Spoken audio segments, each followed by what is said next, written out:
முட்டைக்கோஸ், carrot, beans எல்லாம் போட்டு ஒரு பருப்பு உசிலி செய்து பார்க்கலாம்.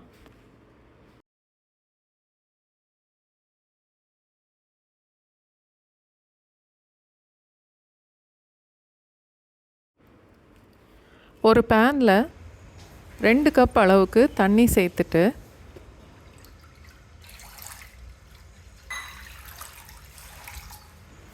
அது கொதிக்கிற வரைக்கும் மூடி வச்சிடலாம்.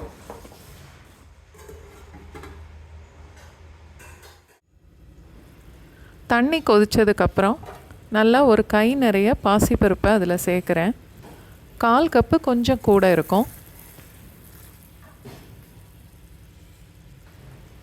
பாசிப்பருப்பு வேக வைக்கும்போது மூடியை கொஞ்சம் இடைவெளி விட்டு தான் மூடி வைக்கணும், இல்லைன்னா பொங்கி வழியும். அடுப்பை லோ ஃப்ளேமில் வச்சுட்டு ஒரு 2 நிமிஷம் மூடி போட்டு வச்சா பாசிப்பருப்பு பாதி அளவுக்கு வெந்துடும். 2 நிமிஷம் கொதிச்சா இந்த அளவுக்கு பாசிப்பருப்பு வெந்துடும். அது போதும். இப்போது நல்ல பொடிசாக வெட்டின முட்டைக்கோஸ் 2 கப் அளவுக்கு இருக்கும்.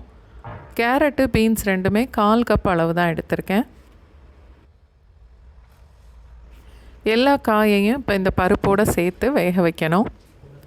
கேரட், பீன்ஸ் ரெண்டுமே ஆப்ஷனல் தான். வெறும் முட்டைக்கோஸ் மட்டுமே போட்டு கூட செய்யலாம். 1 நிமிஷத்துக்கு லோ ஃப்ளேமில் அப்படியே மூடி வச்சிடலாம்.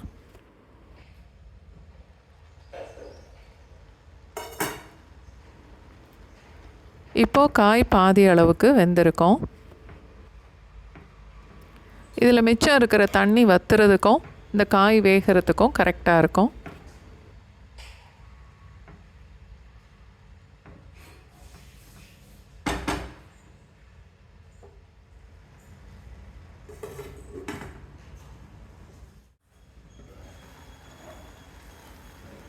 இப்போ தேவையான அளவுக்கு உப்பு சேர்த்துட்டு உப்பு காயோடு சேர்த்து நல்லா கலந்து விட்டுட்டு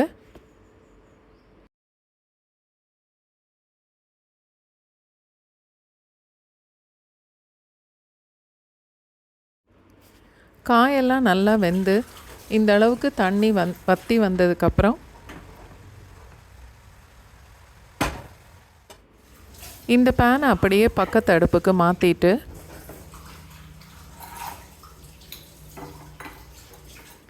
இன்னொரு பேனில் தாளிக்கலாம்.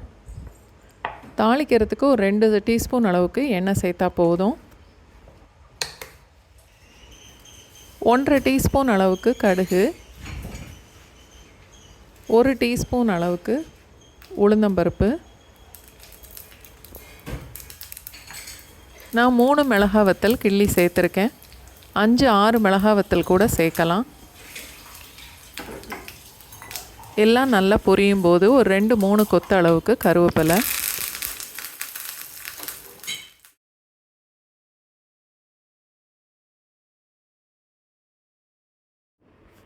காயில் தண்ணியெல்லாம் நல்லா வற்றிருச்சு. தாளித்ததை இதோட சேர்த்துடலாம். 1/2 கப்லேருந்து 3/4 கப் அளவுக்கு தேங்காய் பூ சேர்க்கலாம்.